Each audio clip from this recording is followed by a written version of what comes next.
Bonjour Marine, merci infiniment de me rejoindre sur le podcast. Hello Joy, merci à toi de me recevoir. Alors, comme tu le sais, ce podcast a pour leitmotiv le courage et la sincérité. Donc aujourd'hui, j'ai envie que tu te dévoiles avec ces deux vertus. Alors, pour Mm. commencer, je voudrais que tu te présentes en nous disant ce que ça vient évoquer chez toi, le courage et la sincérité et comment tu l'exprimes au quotidien. Vaste programme, merci. On entre en matière tout de suite. Alors, merci de me recevoir Joy. Moi, c'est Marine, donc je suis franco-américaine parce que j'habite entre la France et les États-Unis. J'ai 36 ans et j'ai justement passé les 20 dernières années à travailler sur cette notion de confiance qui pour moi a été plus sous le prisme de l'amour de soi et d'apprendre à revenir à moi et à m'aimer telle que j'étais.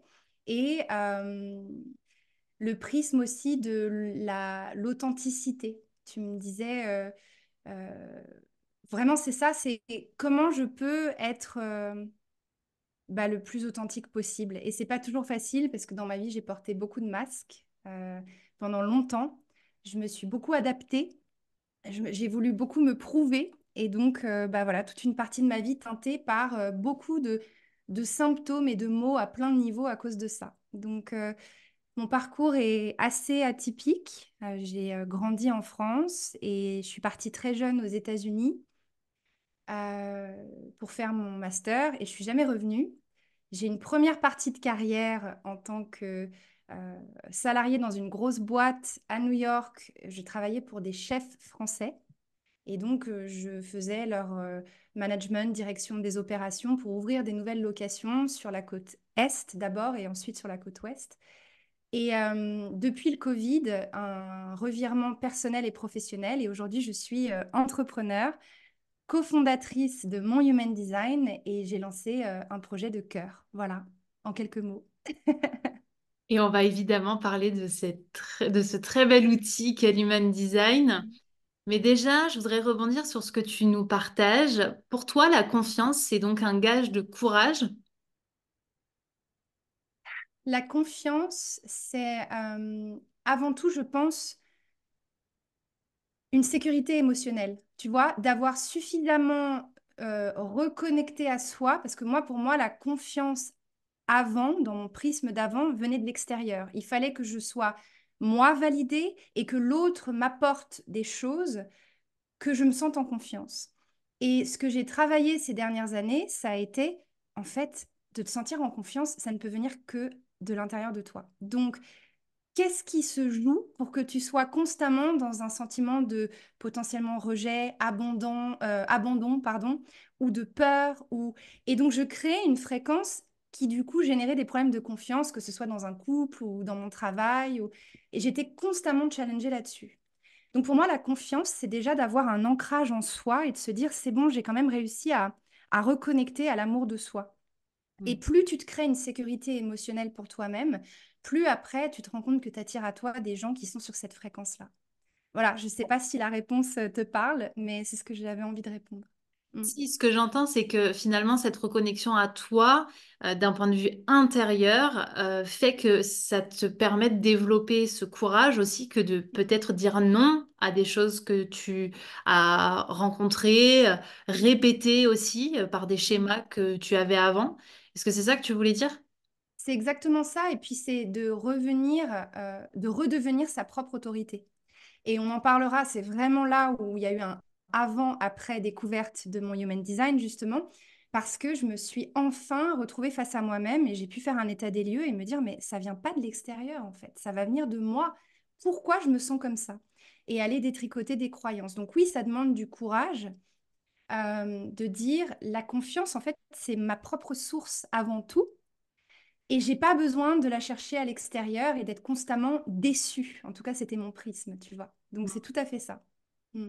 Est-ce que, il y a aussi une part, d'acceptation de déception de soi?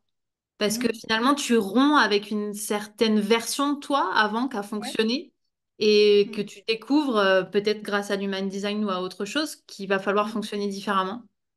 Oui, c'est totalement ça. C'est en fait, par le prisme du human design, j'ai enfin pu mettre des mots sur mon mode opératoire, comment j'étais faite pour fonctionner de manière alignée, innée, plus fluide. Mais avant tout ça, c'était surtout la vie qui m'a amené des expériences parce que j'étais pas sur la bonne fréquence. Et du coup, j'ai commencé à voir s'écrouler un peu mon château de cartes. Et comme tu dis, c'est là où en fait, tu te rends compte que le château de cartes s'écroule, il faut reconstruire une identité. Et c'est à ce moment-là où je me suis dit, bon, tu vas aller voir tes masques, tu vas aller voir tes parts d'ombre, ou tu vas continuer à essayer de bien tout lisser et de bien mettre les symptômes sous le tapis. Tu vois, ça a été vraiment mon histoire. Ça a été de me dire, maintenant, stop. Je vis ça. Il se passe ça dans ma vie. Il y a des symptômes, il y a des événements plus ou moins traumatisants pour une raison. Et en fait, ça n'est pas contre moi, c'est pour moi. Maintenant, il faut que j'aille me montrer telle que je suis. Et de ma quinzaine à ma trentaine, moi, ça a été lycée, ne pas montrer ses émotions parce que j'étais aussi dans un milieu d'hommes avec beaucoup de chefs, de boss qui étaient des hommes, une énergie très yang, très masculine de mon côté aussi. Il faut que je me batte, il faut que je m'en sorte. Du coup, ça ressortait dans mon couple. Donc, je portais des masques, je lissais, pas d'émotion, rien ne transparaît. Je suis en contrôle, je suis un cheval de course tous les matins dans le box et je fonce. C'était plus viable. À un moment donné, le château de cartes s'écroule. Ta carte de visite, ta position dans la boîte, la ville où tu vis, tout ça, c'est très beau sur papier. Mais derrière, il y a toute une part de moi que je ne montre pas. Parce que je suis jamais allée la voir moi-même, tu vois. Donc, voilà, tout à fait. Qu'est-ce qui fait qu'à ce moment-là, tu décides de faire différemment? Parce que tu aurais très bien pu reconstruire un château de cartes sur les mêmes bases. Eh bien, parce que la vie m'a électrochoquée pour que je sorte de la roue de hamster. Ça n'aurait malheureusement pas pu venir de moi à ce moment-là, parce que j'avais pas ce niveau de conscience pour prendre du recul et j'étais dans un paradigme jusque boutiste, tu vois. Et en fait, je travaillais dans un milieu très prenant, 6 à 7 jours sur 7, deux téléphones, beaucoup de responsabilités, beaucoup de masse de travail. Et c'est le Covid qui a été, comme on dit en anglais, blessing in disguise, un vrai cadeau, même si c'est aussi quelque chose de dur pour beaucoup de personnes, j'en ai conscience. Pour moi, ça a été le train à pleine vitesse et obligé de s'arrêter parce que tout ferme. Et tout d'un coup, je me retrouve à la maison, les téléphones ne sonnent plus. Je me mets face à mon couple que j'évitais et rien ne va. Je me mets face à mon travail. Je me dis, mais pourquoi je fais ça tous les jours? Je reprends un rythme plus naturel. Le corps libère d'un seul coup tous les symptômes que je maintenais bien, tu vois. Donc voilà, il y a plein de choses qui sont ressorties physiologiquement et somatiquement à ce moment-là. Et j'ai eu l'impression que mon monde s'écroulait, mais qu'en même temps, ça me permettait de me dire, bah en fait, c'est plus possible. Et au cours des 2 années de break du Covid, où j'étais un peu dans cet entre-deux, est-ce qu'on va réouvrir? Qu'est-ce qui va se passer? Est-ce que je reste à New York? Comment ça se passe? Mon couple s'est effondré à ce moment-là. C'est là où, en fait, j'ai eu l'occasion aussi de revenir à moi, de revenir dans le cocon de ma famille, de me montrer auprès des miens euh, confrontée à des challenges, parce que moi, je ne montrais jamais rien. Donc là, ouais, Marine s'écroule, Marine va mal, il y a des symptômes qui ressortent. Ça fait 15 ans que je suis comme un bulldozer et là, j'en peux plus. Et j'étais complètement drainée et je vibrais plus. Et donc, j'ai pu me reconstruire dans un climat de gens qui m'aiment vraiment pour ce que je suis. Et j'ai pu leur dire, bah ouais, là, ça va pas. Bah ouais, en fait, là, il y a un truc qui se passe dans ma vie, c'est dur. Et j'avais ces peurs, tu vois. Qu'est-ce qu'ils vont dire? Ils vont me juger de vouloir quitter New York. Ils vont me juger de vouloir arrêter ce métier qui, soi-disant, était génial et m'apportait beaucoup d'argent. Et quand la boîte a décidé de réouvrir, elle a été rachetée. On m'a proposé, tu sais, le plateau doré de alors, tu reviens dans la roue de hamster? Tu prends la pilule bleue ou la pilule rouge? Un peu comme dans Matrix. Et c'était tentant. C'était tout ce que j'avais concrétisé par mon travail pendant 10 ans dans la même boîte de bah, je vais avoir ce poste, je vais passer à l'étape supérieure. Ça y est, quoi. Ça y est, tu vois. Et en fait, tout mon corps, et c'est là où on en revient aussi au human design, j'ai compris ce qui se passait, m'a fait un grand non, non, c'est pas possible. Et ma tête me disait, non mais attends, c'est génial, et puis tu vas gagner plus, et puis tu vas faire ci, et puis c'était non. Et j'ai eu le courage à ce moment-là, je m'en remercie, je remercie la marine de ce moment de dire non, en fait. ce sera plus la même vie, ce sera plus aussi matérialiste, aussi le fast. Peut-être que tout va changer. Je saute sans filet, mais je peux plus retourner là-dedans. Et là, ça a été la première décision qui a changé de fréquence et qui a amené des nouvelles opportunités à moi. Et du coup, bah, une nouvelle vie aujourd'hui que j'aurais jamais pu imaginer il y a encore 2, 3 ans. Te parler aujourd'hui, j'aurais jamais pu le penser. Voilà. Donc, voilà le processus. J'adore. Et justement, dans cette première phase finalement de sincérité envers toi, avec le Ouais. corps qui t'aide à Mm. conscientiser, est-ce Ouais. que quelques années plus tard, tu arrives à observer quelles étapes tu as passées? Parce que Mm. tu as sauté sans filet, mais il se passe quoi ensuite? Alors, complètement, je dirais que les premières étapes, elles sont purement très terre à terre et physiques. C'est-à-dire que le corps lâche, tu vois. Et donc, j'ai pas encore le choix ni la possibilité de réfléchir à des théories pour m'aider. C'est qu'est-ce que je fais maintenant que les symptômes bubble sortent à la surface, par quoi je commence. Et donc, ça a été de laisser le corps sortir, en fait, les choses, tu vois. Et pour moi, cette première étape, ça a été l'étape du lâcher prise. Si je travaille pas pendant quelques semaines, voire quelques mois, si je laisse mon corps se vider, se reposer, s'exprimer, si j'arrête d'inhiber les symptômes par trop de travail, des médicaments, tu vois, vraiment, moi, je mangeais à peine, je travaillais beaucoup, je prenais un Doliprane dès que j'avais mal à la tête. Et donc, ça a été une phase de lâcher prise et d'observation. Ça, c'était la première étape. Et la deuxième étape, ça a été, OK, bah, il y a des émotions qui remontent. Tu les mets sous le tapis une fois de plus ou tu leur fais face. Et là, vraiment, cette étape, ça a été la plus dure parce que j'ai eu l'impression que mon monde s'écroulait. Et tu vois, rien que ce vocabulaire, aujourd'hui, je me rends compte, les mots ont une fréquence. Donc, ton monde s'écroule, énergétiquement, tu t'écroules. Et donc, j'ai toutes ces émotions qui m'ont envahi, toutes ces choses que j'ai pas dites, pas exprimées, toutes ces peurs, tous ces doutes, beaucoup de confusion. Et il a fallu que je traverse le tunnel, quoi, tout simplement. Donc, j'ai décidé, j'ai acté de m'octroyer un moment pour être auprès des miens, les regarder dans les yeux et leur dire, je sais plus comment je m'appelle, je vais mal, d'accepter de potentiellement être jugée, parce que c'était une vraie peur, tu vois, j'ai beaucoup de respect pour mes parents qui m'ont jamais mis de carcan, mais pour le coup, moi, je m'en suis mise toute seule. Il faut que je me prouve, il faut que je sois bien pour eux. Et là, de dire à mon père, je vais dire non à ce job, je vais rentrer en France potentiellement, je ne sais pas ce qui va m'arriver, je divorce. Tu vois, enfin, il y avait tout qui s'écroulait. Et je me suis dit, laisse-toi vivre ces émotions. Et c'est dans cette phase de traverser mes émotions que j'ai commencé à avoir des besoins d'aide, tu vois. Et là, je me suis laissée aller voir des thérapeutes, me faire aider par certaines techniques pour apaiser le corps, apaiser l'âme, traverser cette période. Et petit à petit, tu vois, c'est comme un verre d'eau avec de l'argile et puis tout est flou. Et tout d'un coup, tu sens vraiment une clarté, tu sens l'argile qui tombe au fond du verre et tu commences à libérer de nouvelles énergies et donc de nouvelles opportunités arrivent. Et la troisième phase, ça a été vraiment de m'ancrer dans cette autorité intérieure, de dire maintenant, les décisions, c'est toi qui les prends, pour les bonnes raisons, pas juste parce qu'il faut que. Et c'est là où j'ai commencé mon parcours plus traditionnel de développement personnel, c'est-à-dire on fait face aux croyances limitantes, on fait face aux peurs, on fait face à toutes ces injonctions et ces filtres qu'on s'est mis et on déconstruit, on reprogramme, on fait le point, on fait un état des lieux. J'étais pas capable de le faire dans les 2 premières phases. Mais tu vois, il y a eu cette phase de, maintenant que les émotions s'apaisent un peu, que je me suis donné ce temps, c'était un vrai lâcher-prise pour moi, de pas me lever le matin forcément pour aller bosser, de pas avoir de certitude parce que financièrement, j'avais pas forcément de quoi voir venir. Aux États-Unis, c'est pas comme en France, on est dans un système où tu sors de la roue de hamster, il n'y a plus de salaire, il n'y a pas d'aide. Donc là, je rentrais chez moi, j'avais un peu d'avance, mais pas grand-chose, et je me disais, c'est le flou le plus total, mais tu ne peux plus, là, il faut que tu lâches prise. Arrête de te mettre la pression. Et de refaire confiance à la vie, de laisser les émotions s'apaiser. Et là, j'ai commencé, OK, étape 3, on détricote. Qu'est-ce qui se joue? D'où j'ai traîné ça? Pourquoi ça s'est joué aussi au niveau de mon couple, au niveau de mon travail?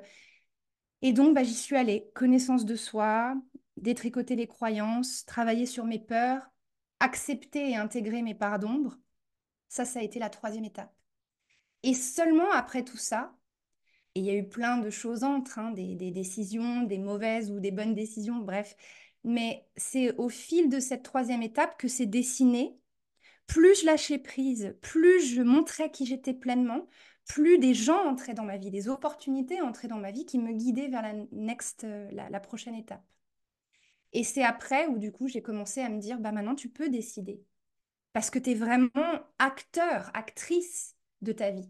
Tu sais ce qui se joue, donc tu reprends cette responsabilité pleinement et aussi ce pouvoir de dire, bon bah concrètement, la vie de Marine, c'est quoi? À quoi elle ressemble? Qu'est-ce qui vibre? Qu'est-ce qui vibre, pardon? Quelle est la vision? Et j'ai commencé à pouvoir enfin diriger l'énergie vers nourrir cette vision. Et après ça, les choses se sont faites vraiment organiquement. Ouais, Merci de voilà. nous rappeler ce processus parce que très souvent, on voudrait passer du saut dans le vide au passage à l'action sans même traverser ce tunnel inconfortable Totalement. Ouais. alors qu'il est inévitable. Il est inévitable et je crois qu'on a tendance aussi à beaucoup intellectualiser le processus de guérison au sens large, hein. Ça peut être un symptôme pour une maladie, mais aussi émotionnel, mental, physique, sur tous les plans. Et moi, je l'ai beaucoup fait. Non mais attends, même quand je travaillais ou que j'étais à New York, j'intellectualisais tout ça en allant voir plein de choses, en payant plein de formations, en appliquant plein de stratégies. Mais là, c'était pas ça en fait. C'était, Marine, tu te mets face à toi-même. Si tu as besoin de pleurer, tu pleures. Si tu as besoin de t'effondrer, tu t'effondres. Si tu as besoin de dire ta vérité, tu la dis. Mais avant de pouvoir faire sens et d'intellectualiser, bah, faut vivre le truc, quoi. Et c'est là où c'est la différence entre intellectualiser et somatiser enfin et se laisser traverser. Parce que moi, il y avait beaucoup de résistance, en fait. Je ne peux pas vivre mes émotions, sinon je vais m'écrouler. Et je me rappelle me faire accompagner, mais c'était pas des thérapeutes, c'était des amis, des proches qui me disaient, mais qu'est-ce que ça fait si tu lâches? Bah, pour moi, c'était de mourir, en fait. Non, mais tu vas pas mourir, on est là. Non, je peux pas. Bah, écroule-toi, on verra ce qui se passe après. Je peux pas, tu vois. Et c'était cette résistance, mais c'était incroyable, hein, à quel point. Et quand enfin tu ouvres et tu dis, mais là, il s'agit pas d'aller payer une formation, c'est tu le vis. Donc ouais, c'est hyper important, Tu saurais effectivement. dire qu'est-ce qui t'a permis de lâcher concrètement? Tu viens de nous donner un élément de réponse avec l'entourage qui t'a, je pense, sécurisé, mais qu'est-ce qui s'est passé en toi pour que tu t'autorises ça? Ah, c'est une bonne question. Je crois que et c'est malheureusement trop souvent le cas quand on commence un parcours vraiment de aller dans les profondeurs, connaissance de soi, reprogrammer ses croyances, c'est les traumatismes de la vie. Ben voilà, moi j'ai été dans une séparation, un divorce compliqué. Il s'est passé des choses avec beaucoup de mensonges et des choses qui ont été compliquées à vivre. Dans mon travail aussi, d'avoir eu l'impression de tout donner pendant 10 ans et au final, tout ferme, tout s'arrête et puis finalement, il n'y a pas grand-chose qui reste, tu vois. Ma Marine, elle est remplaçable. Tu vois, il y a eu les traumatismes de la vie, j'ai eu aussi des symptômes physiques. La maladie au sens large, où les mots sont aussi des appels du corps, où tu n'as plus le choix, en fait, tu vois. Et je vois beaucoup ça maintenant que je sors du tunnel et que je vois aussi d'autres personnes se lancer dans ce processus. Très souvent, c'est une perte. C'est ah bah tiens, là, j'ai plus le choix parce que bah il y a ça qui se révèle au niveau d'un symptôme. C'est une situation de la vie. Et moi, en fait, je me suis prise claque après claque après claque sur cette période. J'ai été mise face à des choix que je ne pouvais pas prendre dans l'état dans lequel j'étais. Beaucoup de résistance. Puis à un moment donné, il n'y a plus le choix.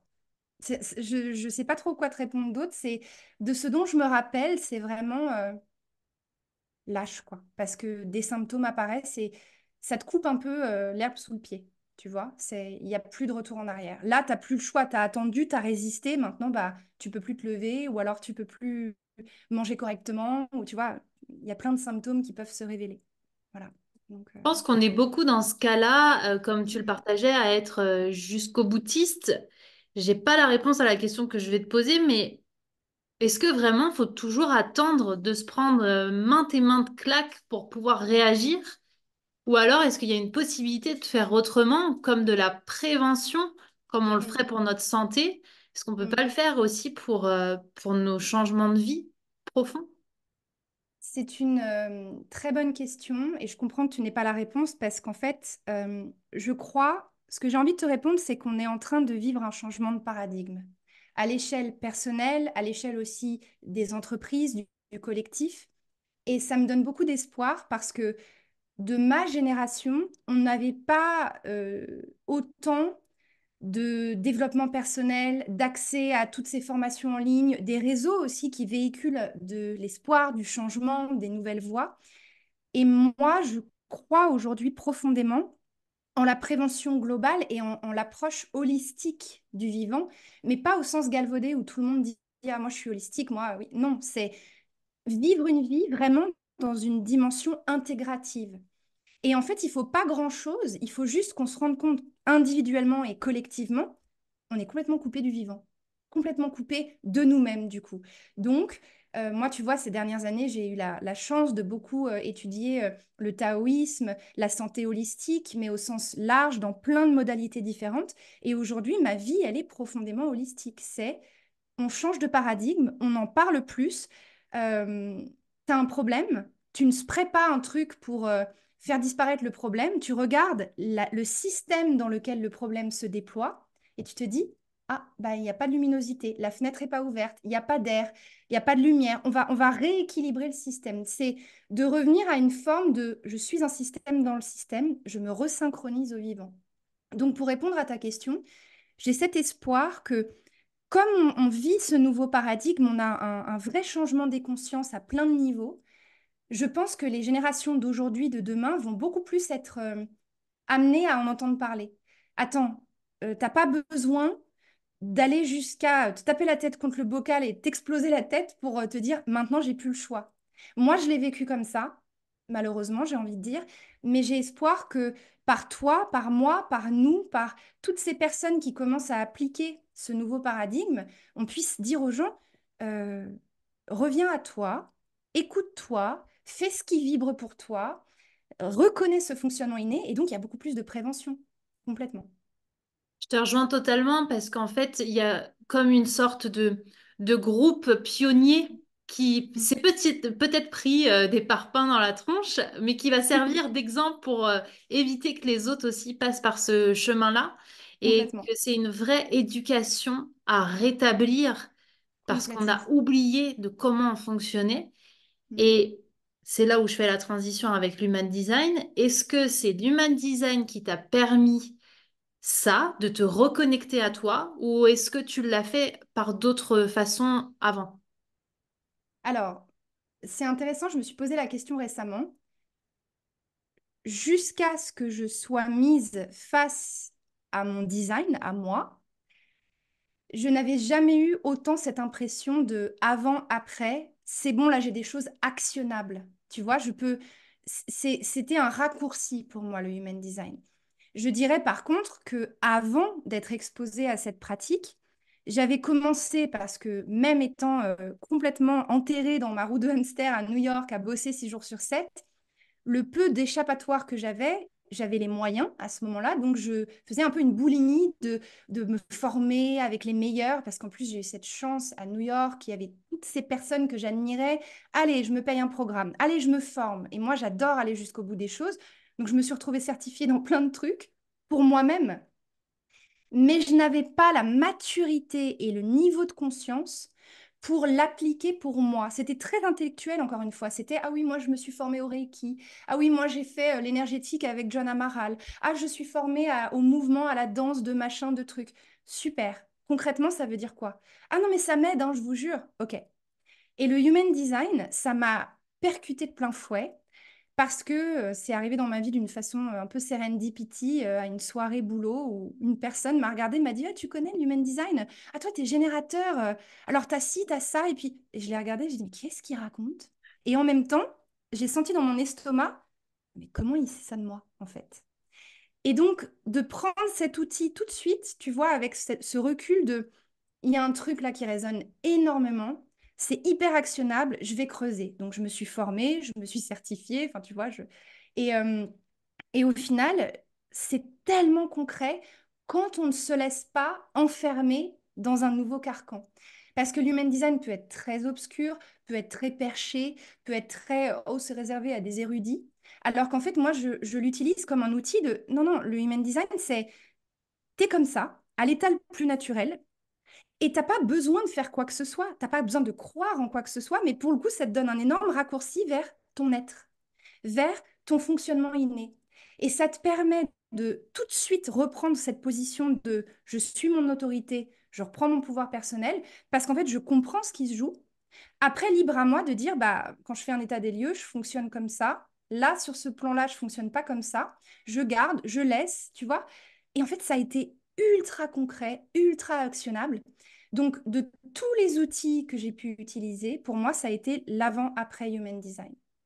Et ça a teinté la façon dont j'ai géré mon couple, de avant et aujourd'hui, dont j'ai géré mon équipe, parce que je l'ai découvert et je me suis formée à la base pour moi, au tout début du boom du Human Design aux États-Unis, et je l'ai tout de suite appliqué dans l'entreprise. Et donc, avec mon équipe, on a vu des résultats. C'était bluffant. Et mon boss de l'époque, qui était Mister Excel, tu sais, très cartésien, etc., m'a même fait intervenir dans l'entreprise en me disant, mais c'est génial, il faut qu'on en parle. Attends, mais ça me parle. Et de voir tout un nouvel univers où c'est plus, là, les amis, on a des objectifs, on se lève le matin, on s'en fout de ce qu'on pense, de ce qu'on ressent, c'est, il faut les remplir.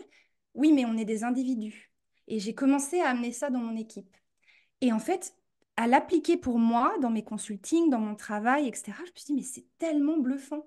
Parce qu'en fait, en face, les personnes se disent, elles me voient, elles me reconnaissent, elles me valident, elles me donnent envie de travailler avec elles parce qu'elles s'adaptent aussi à mes besoins. Après, c'est tout ce que je fais avec le Human Design. Ça ne devrait pas être plus, ça ne devrait pas être de me suridentifier et de tout passer tous les jours à la moulinette de ah non, mais moi je suis générateur, ah ça doit être ma ligne 6, ah ça doit être. Non, tu vois. Mais par contre, waouh, qu'est-ce que c'est bluffant quand tu l'utilises pour les bonnes raisons dans différents domaines. Et puis on parlait du nouveau paradigme. Avec les enfants, c'est fabuleux. De parenter avec ce prisme-là, avec une grille de lecture commune dans un couple avec ton enfant, parce qu'en fait, tu valides que tu n'es pas comme ton enfant, que tu n'es pas comme ta partenaire, et que tu as le droit d'être comme ça, et qu'en fait, on s'interconnecte, on ne s'oppose plus. Donc voilà pourquoi cet outil, pour moi, a été un petit peu, si tu veux, le fil rouge, le liant entre mon travail sur l'énergétique, mon travail sur le mouvement, mon travail avec la musique, mon travail en tant que manager, directrice, chef d'entreprise. Et c'est le fil rouge qui me donne de nouvelles lunettes sur moi-même et qui me permet d'avoir une grille de lecture, un langage commun avec les personnes que j'accompagne. Et donc, ça accélère, ça booste le processus dans tout, dans mes accompagnements, dans mon couple, dans ma façon de communiquer, de prendre mes décisions. C'est un raccourci.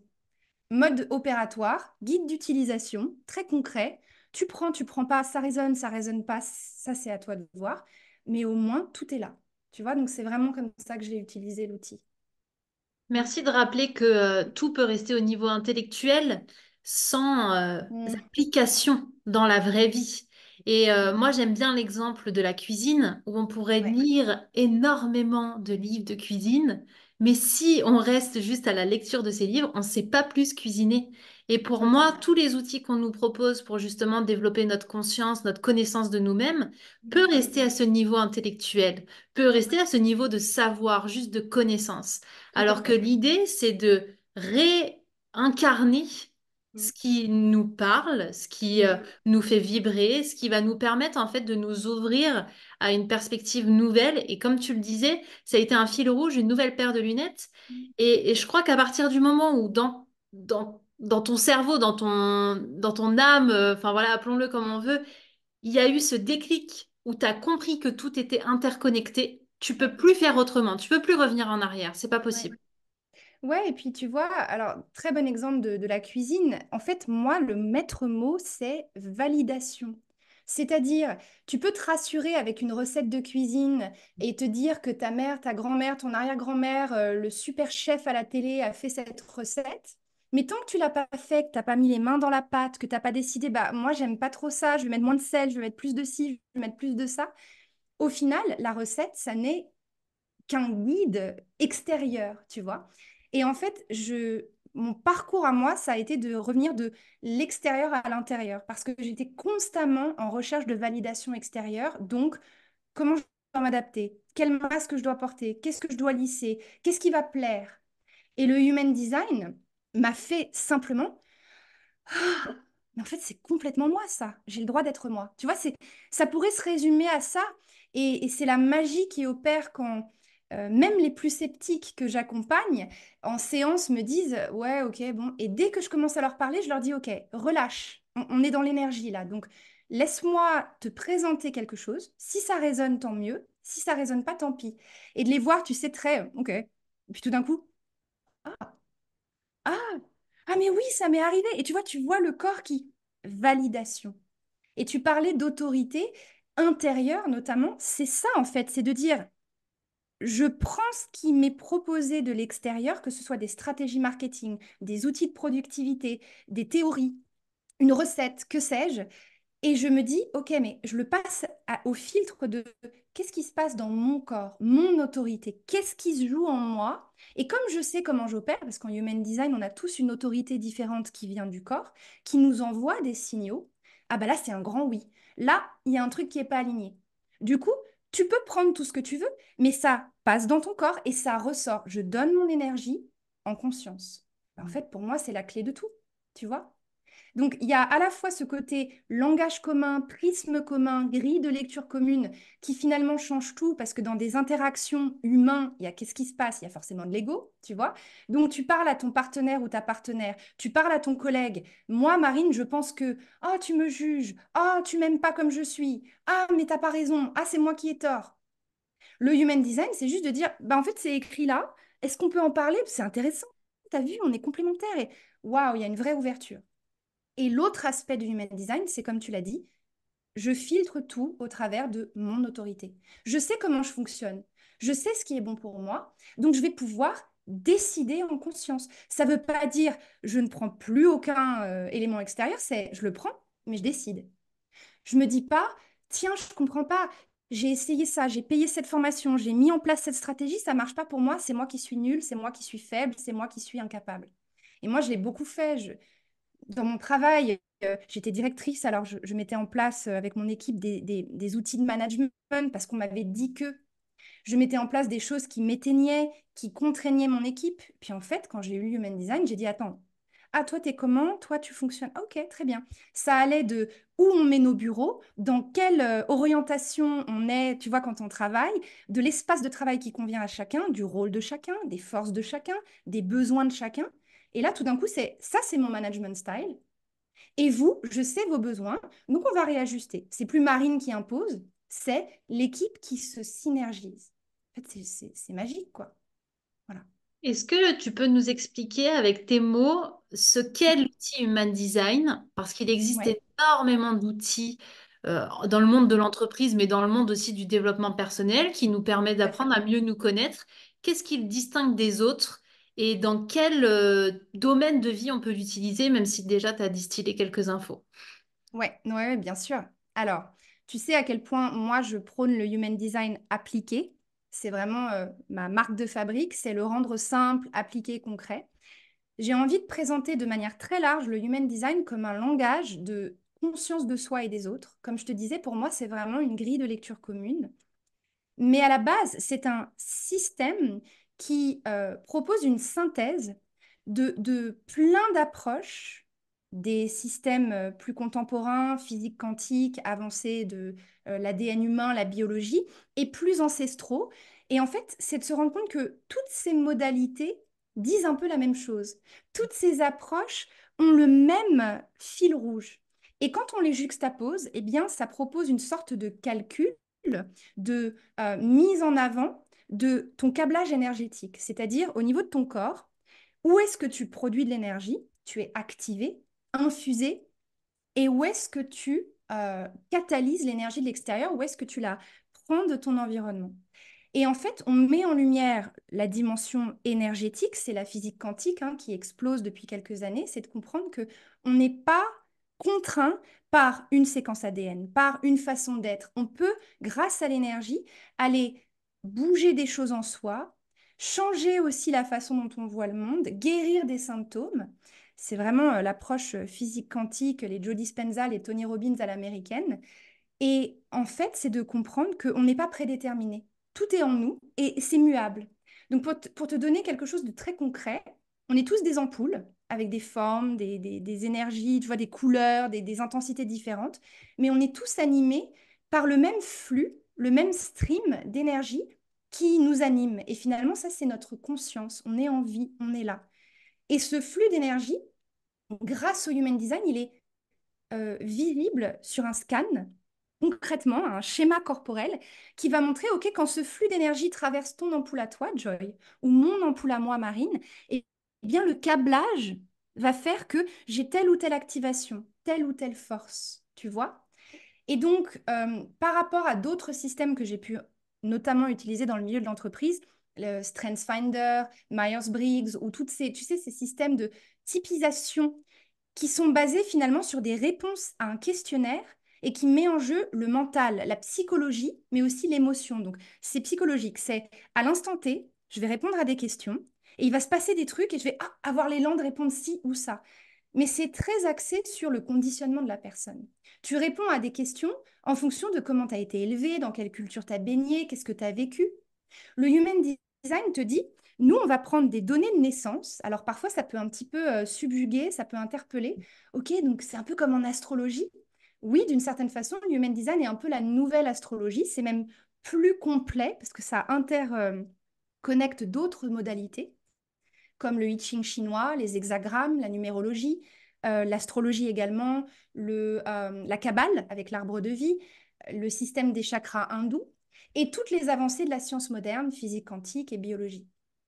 Donc, quand je te dis tout ça, c'est on prend en compte au moment de ta naissance, c'est-à-dire quand tu n'étais pas encore conditionné par quoi que ce soit, comment tu es arrivé infusé d'une certaine énergie, tout simplement, pour le dire de manière le plus pragmatique possible. Et cette énergie, elle va s'exprimer au travers de toi.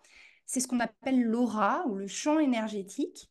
Tu vas émettre une certaine vibration, une certaine couleur, et ça va teinter ton expérience en tant qu'être humain, mais ça va aussi teinter l'expérience de ton énergie auprès des autres.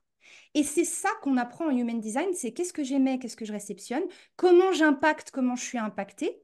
Ah, mais du coup, ça me donne des forces, ça me donne une couleur, ça me fait jouer un certain rôle. Et du coup, tu vois, tu peux t'insérer dans le moule, dans le conditionnement de la société, mais d'une façon contrôlée. C'est moi qui sais ce que j'apporte. Et tu n'as plus besoin de te suradapter en disant, bon, bah, je vais apprendre ça, je vais devoir m'adapter à ça parce que je ne l'ai pas en moi, mais il faut que je l'ai. C'est, bah, je suis comme ça, voilà ce que je peux vous apporter. Et c'est trop beau parce que je m'interconnecte avec toi. Et waouh, voilà ce qu'on peut s'apporter. Et tu vois, ça se déplie au niveau du collectif à partir de l'individu. C'est la science de la différenciation, le Human Design. Donc voilà un peu de manière concrète comment je pourrais le présenter. Je ne sais pas si tu as besoin de précision. Alors, j'ai pas besoin de précision, mais j'ai toujours énormément de questions. Ce que je trouve fabuleux avec cet outil, c'est que ça Mhm. permet vraiment de révéler la singularité de chaque personne, Ouais, et que ce soit d'un point de vue éducatif, ouais, professionnel, personnel, mais tout à aussi fait. amoureux, amical, enfin, on pourrait vraiment l'étendre à toutes les sphères de Oui. vie. Ça permet de dire, en fait, voilà ta singularité. Il n'y a Mm. pas de bien ou mal, on sort déjà de cette théorie binaire. Euh, Tu es qui tu dois être, et si C'est ça. tu es aligné avec ça, en fait, tu vas pouvoir apporter au monde toute ta magie. Et donc, j'étais en train d'imaginer des enfants dans une classe plutôt que de dire tu dois écouter pendant des heures quelque chose et ne pas forcément intégrer l'information, juste de dire bah, peut-être que lui, il a besoin de plus de créativité ou une autre personne, il a besoin de plus d'auditif. Tout En à fait, fait. de prendre en compte finalement le fonctionnement de chacun. Et je Mm. crois que c'est ce qu'on a perdu avec le temps aussi en voulant standardiser les choses. Complètement. Oui, Et et là, je puis propose de c'est revenir à plus de personnalisation. tout à fait. Et puis si tu veux, l'évolution de l'énergie pour notre survie en tant qu'espèce a été, si tu veux, suivie. Et il y a différentes activations qui se révèlent au fil des siècles. Et on était dans une activation qu'on appelle très tribale, c'est-à-dire le collectif. Il faut qu'on trouve des moyens Au dépend de l'individu, parfois, c'est la loi du plus fort. Celui qui a la meilleure santé, la meilleure, tu vois, physiologie va survivre. Parfois, ben, pour qu'une espèce puisse aller plus loin, évoluer, ben, il faut qu'une autre espèce disparaisse. C'était très tribal comme énergie. Et là, depuis là, tout juste en ce moment, et jusqu'en 2027, il va y avoir un gros shift, un gros changement énergétique. On passe à une énergie beaucoup plus individuelle. Pourquoi? On le voit dans les, tu parlais des enfants, les écoles, la politique, les domaines de l'entreprise. On peut plus fonctionner en pyramidal, en hiérarchique, en rigide. C'est pas, tu as un CV, tu as des compétences, bon bah tu rentres dans le moule et puis si t'es pas content, tu dégages. C'est qu'est-ce que moi je peux vibrer, je peux apporter. Et donc, ça fait partie de notre évolution aussi. C'est pour ça que ça se réveille, ce système. Il existe depuis longtemps, mais il boom aujourd'hui parce que on revient à l'individu, à cette science de la différenciation, comme tu l'as très bien dit. Et en fait, ce qui est fabuleux, c'est qu'on a tous des activations différentes, on s'interconnecte les uns les autres, et on parlait tout à l'heure de reconnexion au vivant. Et j'ai utilisé l'autre jour, je parlais à des parents, un groupe de parents, et on parlait de leurs enfants, et je disais, mais donnez à vos enfants l'image du film Avatar. Tu sais, en fait, c'est exactement le film Avatar. Pour moi, la meilleure explication du human design, c'est tu as à la fois des humains qui ont détruit leur planète parce qu'ils étaient sur le tout, l'urbanisation, l'industrialisation, on détruit, on crée, et en fait, on a complètement perdu cette connexion au vivant, et tout d'un coup, ils tombent sur cette planète avec des êtres bleus qui finalement sont tous différents, ils ont tous une couleur, ils savent la force et la faiblesse de chacun. Et ils s'interconnectent avec leur queue, tu sais, dans le film, ils s'interconnectent aux éléments, aux arbres, à la nature, aux fleurs. Bah, c'est exactement ce qui se passe de manière complètement inconsciente et pas palpable avec l'énergie. Et l'énergie, aujourd'hui, on devrait en prendre autant soin que de se brosser les dents ou d'aller faire du sport. Mais comme c'est pas palpable, bah, les gens ne savent pas. Mais de plus en plus, avec la physique quantique, on découvre l'impact de l'énergie. En fait, on s'interconnecte. Si toi, tu rentres dans une pièce, on va te sentir, il va y avoir une émission-réception de fréquences, de vibrations, et hop, ça va s'interconnecter avec des gens ou pas, tu vois, en fonction de tes activations. Voilà, c'est magique. C'est Je te trop beau. rejoins sur la magie et ce que je trouve fabuleux, c'est de se dire, en fait, l'énergie, comme tu l'exposes avec l'exemple d'Avatar, est là Ouais, aussi pour nous permettre de d'avancer avec beaucoup plus de conscience. Et même si c'est ouais, pas palpable, on peut malgré tout poser des mots et des c'est concepts ça. dessus pour Ouais, pouvoir le rendre beaucoup plus compréhensible et presque ouais, intellectuel parfois, mais juste pour rassurer peut-être notre fonctionnement d'être humain qui a ouais, besoin de tout à fait. structure, de cadre, mais pas pour non plus le surintellectualiser et se dire, Tout à voilà, fait. je fonctionne comme ça, et tu parlais d'individualisme, pour moi, c'est pas je suis comme ça et je m'en fous royalement de comment toi tu fonctionnes, mais plutôt, Hmm, voilà ma couleur, comment je peux c'est faire ça. un arc-en-ciel avec tout ce qui m'entoure. Exactement. Et en fait, c'est important ce que tu dis parce qu'on a tendance, avec tous ces systèmes, excuse-moi, j'ai mon chat qui... On a tendance avec tous ces systèmes à se suridentifier. C'est-à-dire, tu sais, il y a cette espèce de... Forcément, on est tous un peu dans l'ego, c'est normal, hein, dans nos personnages. On est là, on porte des masques, et on se dit, ouh, il y a un test à faire et je vais découvrir mon type énergétique. Ouh là là, ah, je suis ça, ah, c'est moins rare que ça, ah, ça a l'air cool. Mais au final, on a tendance à dire, bon, bah, moi, je suis comme ça, donc je peux pas vraiment changer. Désolé, je suis générateur ou je suis projecteur, je peux pas changer. C'est surtout pas ce qu'il faut faire. Au contraire, c'est de comprendre ce que ça veut dire d'être soi, va libérer une forme de tension en fait qu'on a tous en nous, qui est, bah, je dois rentrer dans un moule, je dois m'archétypiser pour mieux me comprendre, consciemment ou non, tu vois. Au final, non, on a le droit d'être soi, mais on comprend aussi l'autre et donc on accueille aussi l'autre. C'est hyper important, cette interdépendance des types énergétiques, cette interdépendance des personnes et des communautés qui vont se former autour de l'individu. Si tu veux, on change de lunettes et c'est le nouveau paradigme. On passe de le collectif avant tout à attends, mais on a tous des choses de fou à apporter. On se remet du plan de l'individu, mais on connecte dans la communauté pour impacter.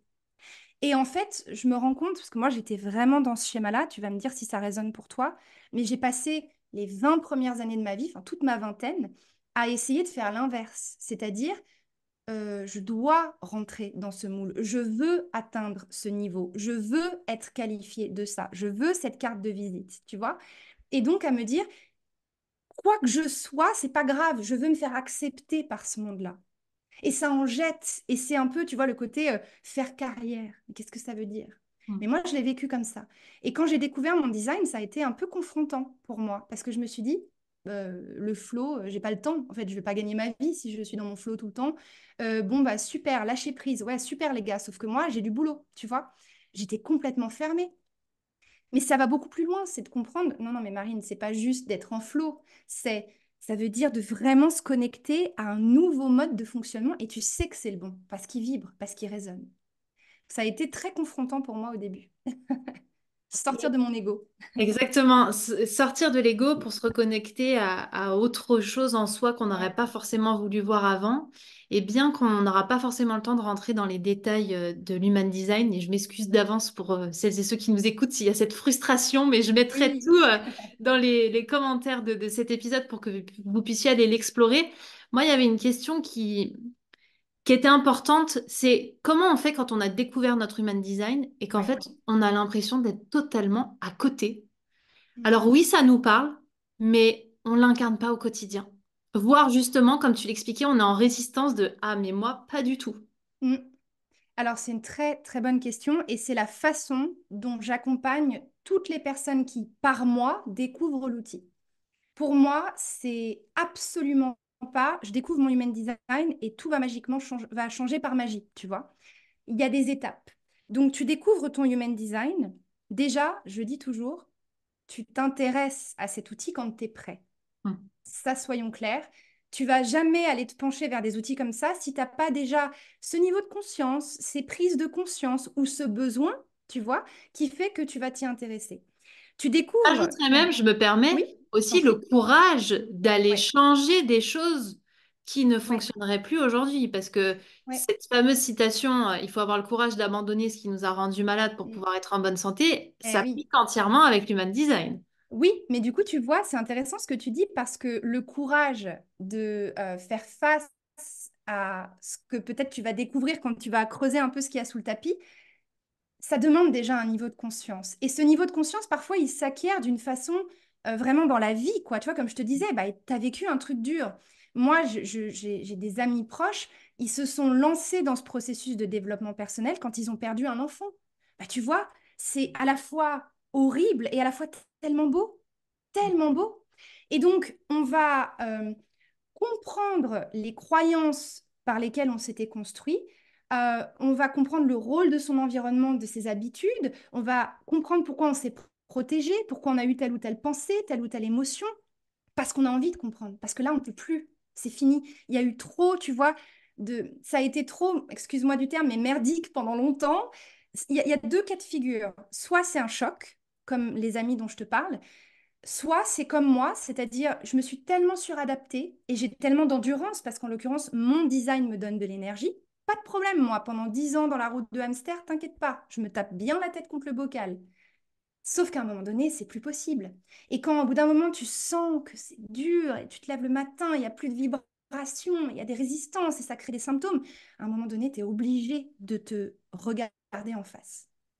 Et donc, on en arrive à, OK, j'ai le niveau de conscience, mais je veux pas que ça fasse, il y en a qui sont moins bien que d'autres, hein. C'est juste la vie m'a amené cet outil parce que je suis prêt.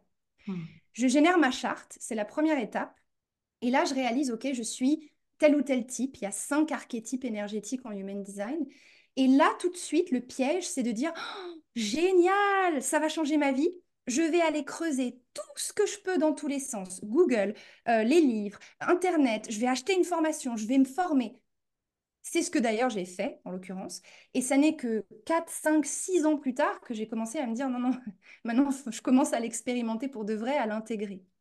Donc ça, c'est le piège. C'est pour ça que moi, quand on découvre son design, la première chose que je propose, c'est de dire, concrètement, tu commences par faire un état des lieux, courageux, honnête, mais empli de compassion. Et Hmm. ce mot compassion, il est hyper important. Parce que qui dit mettre de la conscience, dit intellectualiser souvent. Ouais. Et donc, il y a une prise de conscience qui nous pousse à intellectualiser parce qu'aussi, sans qu'on s'en rende compte, notre ego, qu'est-ce qu'il fait? Il nous protège. Ah, on va peut-être changer. Ah, on découvre quelque chose de nouveau. Je me protège, on va mourir. Non, on ne peut pas y aller. Donc, il y a beaucoup de résistance. Et donc, les personnes souvent restent bloquées à boulimie de plein de contenus. Mais en fait, j'arrive pas à soulever ces freins. J'arrive pas à dépasser mes résistances. Et je sens beaucoup de frustration, de colère, d'amertume, tu vois, de la part des gens qui disent, bah, en fait, c'est nul ce système parce que ça m'a rien apporté. Bah oui, si tu le prends comme ça. Donc, le deuxième pas à faire, c'est, ah tiens, il y a quelque chose qui m'a intrigué.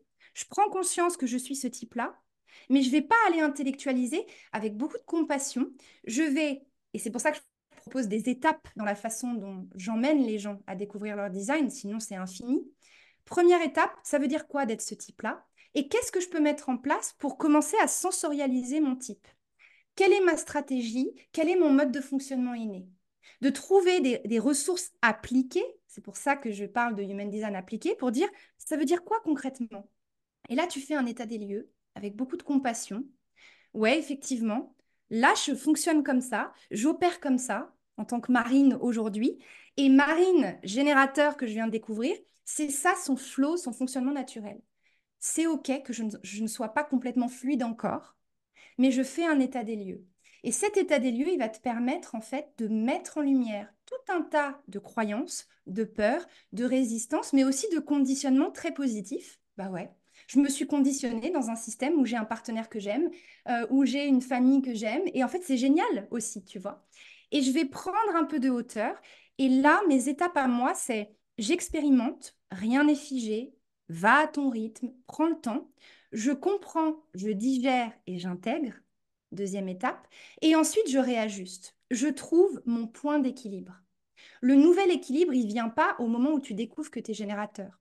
Ce qui va activer le fait d'être générateur, c'est d'abord de dire, de mon état des lieux, je commence à expérimenter, je vois ce qui résonne, je laisse le reste. Naturellement, l'énergie va changer.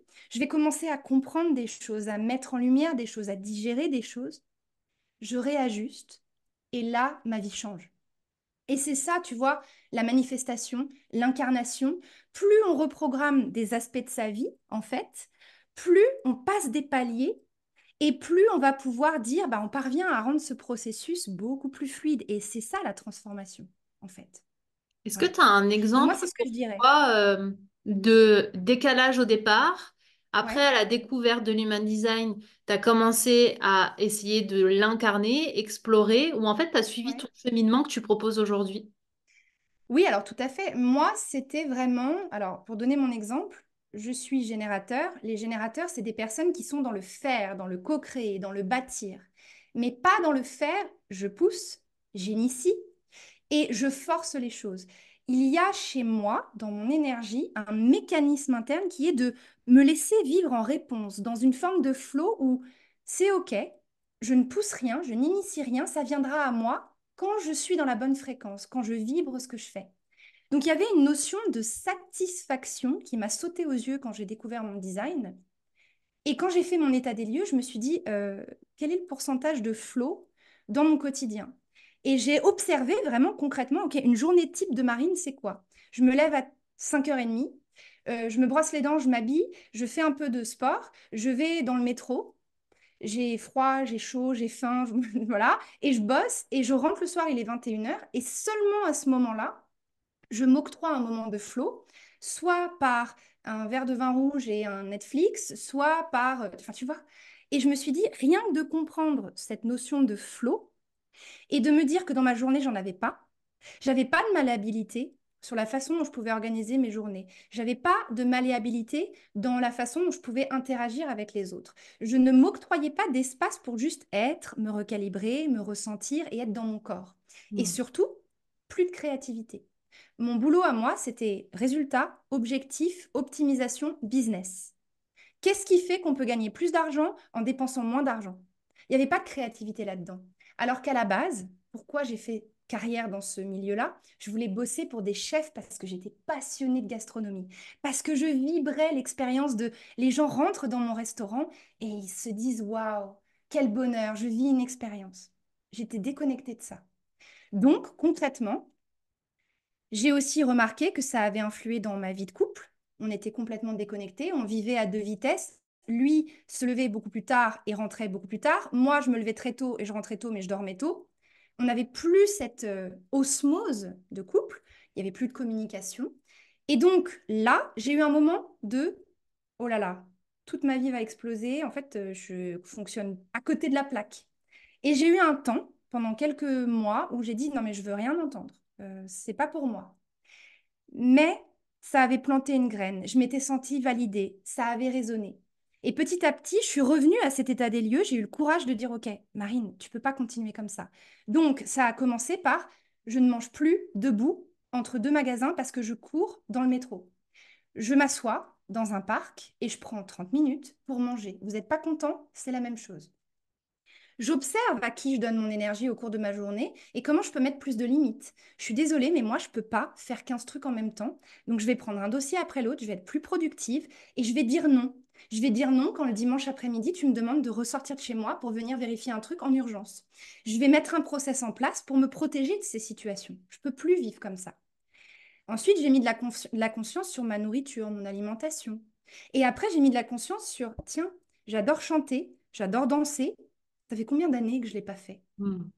Bah, je vais sign up et une fois par semaine, tu vois, tout petit, je vais me mettre 1 heure et demie dans un cours. Et là, j'ai découvert une technique incroyable, à laquelle je me suis d'ailleurs après formée, de libération émotionnelle par la danse, par le mouvement. Après, j'ai recommencé à reconnecter à ma voix. Après, et tout petit à petit, si tu veux, c'est, tu sais, ça fait crochet en fait. C'est un rouage. Il faut imaginer un signe infinité. Et moi, j'étais dans mon rouage, ma roue de hamster. Puis petit à petit, tu mets des petits trucs dans le rouage et hop, ça change de fréquence. Ah, ok. Et petit à petit, parfois, ça s'arrête complètement et tu as l'impression de stagner et de mourir et de oh là là. Mais n'empêche que tu vas à ce cours de sport, que tu prends ton dimanche après-midi, que tu manges dans le parc et que tu respires. Et petit à petit, bah, ça fait remonter la fréquence. Et la conséquence de tout ça, ça a duré un processus de 2 à 3 ans pour moi. Mais je me suis reconnectée à mon flow, je me suis reconnectée à mon corps, j'ai quitté un couple toxique, je me suis reconnectée à ma sensualité, à ma sexualité, à ma voix. J'ai rencontré des nouvelles personnes, j'ai renouvelé mon cycle, j'ai dit non à mon boss, à mon entreprise, à le renouvellement de mon contrat. J'ai changé de vie, j'ai déménagé, j'ai rencontré une personne incroyable qui est une personne, tu vois, enfin, c'est la bonne, quoi. Et tu vois, petit à petit, c'était, ah, et un projet qui arrive. Et là, naturellement, ma stratégie de générateur, qui est de répondre à la vie, bah, en fait, j'ai répondu à une sollicitation pour monter une boîte. Aujourd'hui, je n'en fais plus partie, mais ça m'a appris énormément. J'ai répondu à un crush que j'ai eu pour le Portugal. Pourquoi pas? Bah, j'y vais, ça vibre. J'ai répondu au fait que tout le monde me disait, mais tu rentres en Europe, il n'y a aucun contenu en human design. Tu as tellement de connaissances, tu l'appliques d'une façon, t'en parles d'une façon. Hey, forme-nous, apprends-nous, partage-nous. Ah bah j'en ai fait un business en réponse, Hmm. dans une forme de lâcher prise. Et la connexion, c'était mon flow, mon énergie, à qui je la donne, quand je la donne, pourquoi je la donne. Plus je recalibrais ça, ça a été petit à petit, plus je libérais des émotions, plus je prenais conscience aussi de mes croyances, de mes peurs, etc., plus j'ai déconditionné et tout s'est aligné. Alors bien sûr, aujourd'hui, j'ai encore des challenges, mais ma journée, elle me fait vibrer. Enfin, je veux dire, je suis heureuse, tu vois, je suis dans mon flow. Et à New York, je crache pas sur cette période, j'en garde. New York coule dans mes veines, mais au final, ça a été, comme on dit, un amour-haine, parce qu'en fait, cette ville, elle m'a tout donné, elle m'a tout pris. Ouais. Elle m'a détruite et elle m'a construite. Mais j'en pouvais plus d'être dans ce paradigme de il faut que. À quoi ça rime? Et aujourd'hui, je me pose toujours la question, qu'est-ce qui se passe dans mon corps? J'y vais pas. C'est pas toujours possible, mais c'est beaucoup plus fluide. Tu vois? Donc voilà, c'est concrètement, ça a commencé par un état des lieux que j'ai repoussé, que j'ai procrastiné pendant quelques mois. J'avais peur, j'avais honte aussi d'une certaine façon, je me sentais plus connectée à moi-même. Et à un moment donné, tu as des prises de conscience, après prise de conscience, et tu démystifies, et tu rends concret, et tu fais, et tu agis. Et en fait, c'est magique parce que j'ai reprogrammé ma vie, morceau par morceau. Une petite heure de danse, par une petite heure de danse, par-ci, par-là, une rencontre, une opportunité, dire oui et dire non, poser des limites, tu vois, voilà. Et petit à petit, bah, ça se rééquilibre. Qu'est-ce que tu conseillerais à celles et ceux qui découvrent l'outil ou qui ont déjà des connaissances dessus mais qui ont du mal à l'appliquer? Faudrait commencer Ouais. par quoi pour l'incarner? Alors, pour moi, je dis toujours, déjà, bon, de générer votre charte, c'est la première étape parce que ça vous permet de comprendre votre couleur d'énergie. Mm. Ne pas rentrer dans une case, mais de se dire, tiens, comment je suis câblée par essence? C'est quoi que je dégage? Et moi, ma façon de procéder, c'est de dire, tant que tu n'as pas obtenu de quelqu'un des ressources concrètes sur comment vibrer ton type, ta stratégie et ton autorité, plus concrètement, ma couleur d'énergie et mon essence, la façon dont j'opère, dont j'interagis, dont je produis et réceptionne l'énergie, et enfin, mon autorité, c'est mon mécanisme de prise de décision. Tant que je n'ai pas réajusté mon quotidien à ça sert à rien d'aller plus loin. Ça sert à rien de me parler des planètes, des portes, de la croix d'incarnation, de... Déjà, vis ton type, vis ton design, comprends là où tu produis, là où tu réceptionnes, comment tu prends des décisions, quel rôle t'es venu jouer, quelle couleur, quelle essence tu émanes, qu'est-ce que ça impacte dans ton environnement. Qu'est-ce qui est bon pour toi? Comment dire oui, comment dire non? Comment poser les bonnes limites? Et là, tu réalignes. Donc, type stratégie autorité, pour moi, c'est très simple, c'est de l'expérimentation. C'est par la pratique, c'est par la mise en lumière de certains mécanismes, de remettre en fait en perspective ton quotidien et de le réajuster à ce mode de fonctionnement naturel pour toi. Et une fois que tu as fait ça, bien sûr, après, tu peux aller plus loin, tu vois. Et du coup, là, Donc, pour moi, c'est ça. on parle en mois, en années, c'est différent pour chacun. Alors, quand on m'a mentoré en Human Design, ça m'avait fait peur à l'époque. On m'avait dit que, honnêtement, avant de pouvoir intégrer la conception de son câblage énergétique, son type, son autorité, sa stratégie, il fallait compter au moins 2 ans. Et c'est pas quantifiable au final. Et c'est marrant parce que moi, c'est vraiment le temps que ça m'a pris. Je Mm. ne voulais pas, hein. Je me suis dit non, mais moi, ça va C'est prendre trop long. beaucoup de temps, c'est trop long. Mais en vrai, les étapes, les jalons que j'ai en tête, bah, ça a pris 2 ans. Mm. Mais c'est à peu près pour certaines personnes qui ont peut-être déjà vachement intellectualisé des choses, vachement appris, ça va leur permettre de dire, bah ok, maintenant tout ce savoir, j'ai un lien, j'ai un fil rouge et je l'applique, je l'ancre, je l'intègre, je le rends tangible. Donc ça peut prendre 1 an, ça peut prendre 6 mois, mais c'est rare honnêtement de dire, bah je viens de découvrir mon type, mon autorité, ma stratégie et au bout de 2 mois, ah, génial, tu vois. Et qu'est-ce que ça m'énerve encore une fois, c'est mon prisme, mais je vois tellement le boom du human design, donc je suis ravie, hein. Moi, cet outil, je veux le transmettre au maximum de monde, c'est ma mission. Mais quand je vois qu'au bout de la lecture d'un bouquin ou de 2 mois de formation, on me dit, ah bah ça y est, je t'accompagne, ça me fait un tout petit peu tiquer. Parce que tu vois, moi, ça fait 8 ans que je pratique le human design pour moi, pour mon couple, pour mon entreprise, puis dans mes consultings, puis pour des personnes que j'accompagne, puis, ah, tiens, j'apprends encore, j'ajuste. Et seulement maintenant, je me dis, ah ouais, ok, j'ai les épaules. Tu vois, il y a cette notion de, ouais, ok, là, j'ai vécu des expériences qui me permettent d'accompagner justement non pas seulement les générateurs comme moi, parce que forcément, étant générateur, je comprends mieux ça, mais j'ai dans mon couple, mon partenaire et projecteur, tiens, je vis des choses, j'intègre des choses. J'ai accompagné des centaines de personnes, réflecteurs, manifesteurs, projecteurs, manifesting générateurs. J'ai collaboré, j'ai pu, au travers de mon expérience avec un filleul, une personne que j'aime qui est un enfant, de conscientiser des choses. Et là, je peux dire, OK, j'ai des choses à dire. Donc, tu vois, il faut faire aussi attention avec ces outils parce que c'est pas un test de personnalité. C'est, je vais te donner des clés pour concrètement expérimenter et faire les étapes que je t'ai dit. C'est vraiment, j'expérimente, je comprends, j'intègre, je digère, je réajuste. C'est un cycle. C'est pas, ah, j'atteins des jalons. Non, c'est, je continue à détricoter la bobine et hop, ah, il y a une croyance en moi. Ah, ça se fluidifie. Ah, il y a une autre croyance qui se montre. Voilà, ça n'est jamais fini et c'est OK. Et chacun va à son rythme. Ouais, comme on le notifiait ensemble, c'est vraiment un Mhm. cycle d'apprentissage et donc on va passer par différentes phases et le fait de croire que ça va se faire en quelques semaines, quelques mois, c'est oublier que l'apprentissage est constant aussi C'est ça. et que tout est évolution en C'est nous, ça. à l'extérieur et que ça vaut aussi pour l'human design. Ouais, et j'ai même envie de te dire, moi j'aime bien parler au lieu de développement personnel, de dépouillement personnel, parce qu'en fait c'est de l'apprentissage et c'est du désapprentissage. C'est du déconditionnement parce que je me dis, pour la première fois, je sais comment j'ai été conditionnée et pourquoi. Et j'ai le droit de dire, bah, ce conditionnement-là, il me convient en fait, ça me supporte. Mais là, celui-là, c'est terminé. Donc tu reprends ton pouvoir personnel et plus tu reprends ton pouvoir personnel, tu déconditionnes, mais tu reconditionnes aussi. C'est ça la reprogrammation. Bien Et sûr. c'est pour ça que dans ma façon de transmettre le human design, il n'y a pas que du théorique, il y a aussi de l'appliqué. Et puis il y a des pratiques somatiques. Parce qu'en fait, tu es obligé de le ressentir dans le corps, sinon ça sert à rien. L'énergie, c'est ce qui anime ce véhicule, tu vois. Donc c'est pas que ah, je suis comme ça, OK, j'observe. Non, bah va maintenant chercher ce qui se passe dans le corps, tu vois. Mm. Donc c'est un beau processus de déconditionner, de dépouiller et puis de reconditionner, de reprogrammer. Voilà. C'est infini. Merci infiniment, Marine. Je te Moi, je laisse t'en la prie. main pour conclure, peut-être en nous partageant ce qui, toi, te porte au quotidien, ce qui te permet d'être à la fois courageuse et sincère, à la fois dans l'incarnation de ton human design, mais humainement parlant, en fait. Humainement parlant.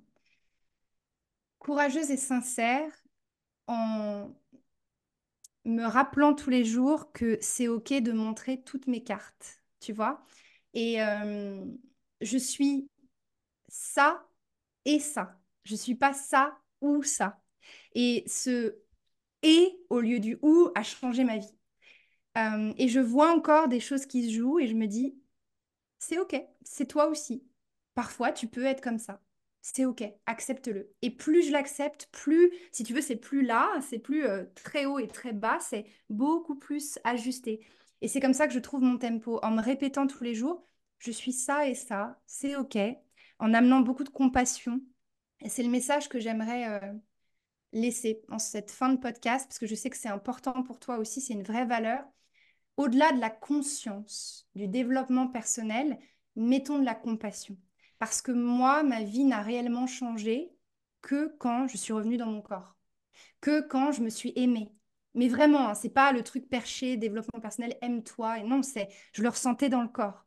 Je n'avais plus ces ficelles qui tiraient quand je voyais un miroir ou quand j'étais en interaction avec d'autres. C'est, bah, je suis comme ça. Je m'accepte telle que je suis. Donc, la compassion. La compassion et la patience pour agir avec le plus de sincérité et de courage possible. Voilà. Merci infiniment, Marine, pour tous ces partages. Merci à toi. Merci de m'avoir proposé ce moment. Merci beaucoup. Et si vous avez apprécié cet épisode, je vous mets toutes les infos pour retrouver les actualités de Marine et retrouver ses pépites sur son Instagram et ses livrets Merci. et tout ce qu'elle propose. Et je le dis pas parce que c'est elle, mais parce que j'adore me délecter de tout ce qu'elle propose et offre au monde. Et si ça vous a plu, si vous avez appris plein de choses, n'hésitez pas à le partager pour qu'on plante des graines aussi partout avec plein Oui, de courage et de sincérité. plantons des graines. Merci, Joy. Merci beaucoup. Merci.